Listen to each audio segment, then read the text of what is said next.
BC is before the conquest. So we was a whole nother person. We had a whole different set of norms, behaviors, and customs before the conquest.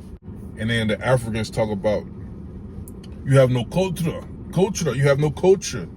But the Africans, the difference between us and the Africans is, we know that it was a conquest that happened, and we had a different set of behaviors and cultures before the conquest.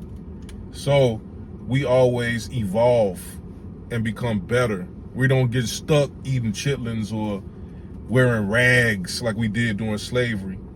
Or we just don't do the things that we've been doing after the conquest, because we know that this conquest that happened changed us, and we developed behaviors after that because of the conquest.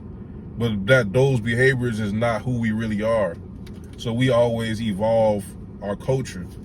And because the Africans, because they have the colonialism, they don't know who they are. They don't know Nigeria was named by some British woman. They say this is our culture.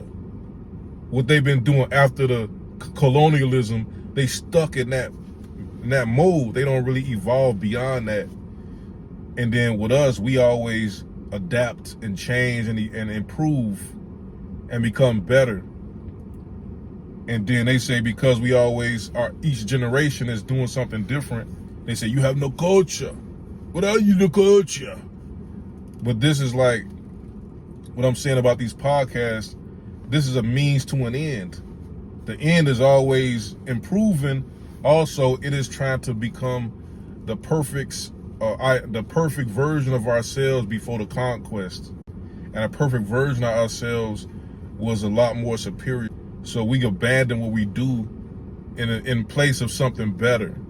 We would say, okay, we invent a better version of the vehicle. We invent the computer, the technology, the internet. We always looking to improve, because this seems to be something that we have done before. This is why we're able to do these things. And I don't think the Africans ever had genetic memory. And we can tap into the things that we always have done before.